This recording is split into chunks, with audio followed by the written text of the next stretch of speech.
আলাইকুম। আজকে আমরা পেঁয়াজের পাকোড়া করব আর এর জন্য লাগবে আমাদের একটা বড় পেঁয়াজ, 3 থেকে 4টা কাঁচামরিচ এবং ধনিয়া পাতা।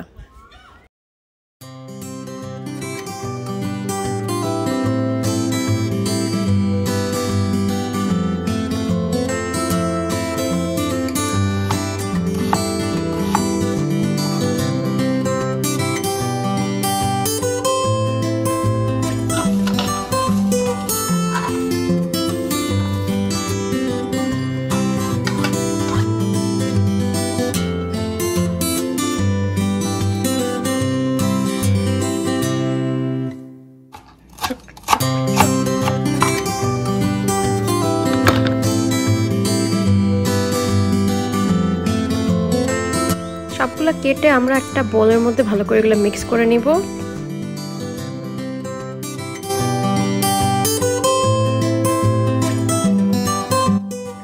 এখানে একটা আলু অ্যাড করা হচ্ছে গ্রেট করে, এটা পুরোপুরি অপশনাল, এটা না দিলেও তো কোনো ডিফারেন্স হবে না, বাট এখানে আমরা অ্যাড করতেছি আলাদা একটা ক্রিসপিনেসের জন্য।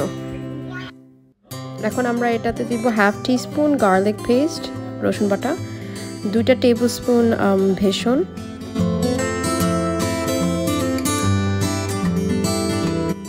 1 চামচ লাল মরিচের পাউডার, অবভিয়াসলি যদি ঝাল কম পছন্দ করেন তাহলে কম দিবেন। এখানে 1/2 চা চামচ হলুদের powder and salt to taste, of course.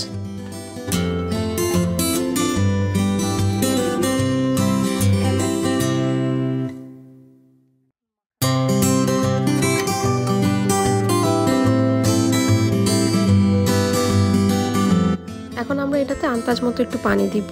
So আমরা অল্প অল্প করে একটু পানি নিব আর এটাতে মিক্স করতে থাকবো আনটিল আমরা ডিজায়ার্ড কনসিস্টেন্সি না পাই। সো একবারে বেশি পানি দিয়ে দিলে হয়ে যাবে, এটা বেশি লিকুইড হয়ে যাবে আগে থেকে। সো আমরা একটু পানি দিয়ে এরকম কনসিস্টেন্সি পর্যন্ত এটা মিক্স করতে থাকবো।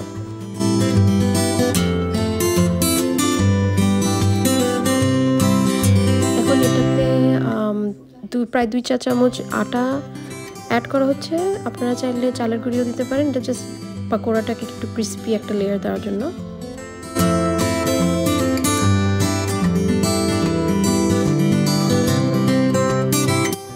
এখন হচ্ছে ইজি পার্ট, আমরা এটা জাস্ট হট অয়েলের মধ্যে ফ্রাই করব।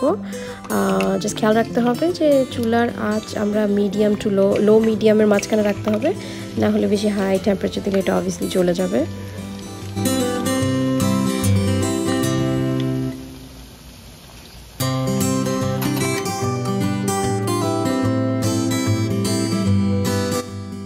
আমাদের পাকোড়া এখন রেডি, এরকম golden brown colour, that's what we want. So এখন আমরা এটা নামায় ফেলবো।